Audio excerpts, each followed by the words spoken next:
Find the average of 5 and 7.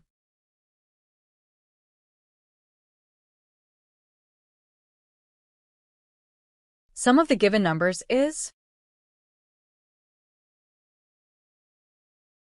5 plus 7 is equal to 12. Now there are two numbers 5 and 7, so the number of numbers is 2.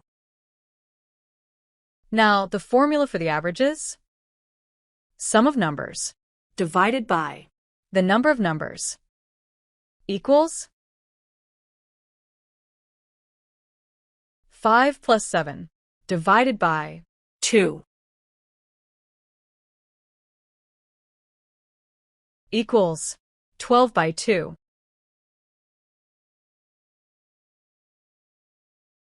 equals 6.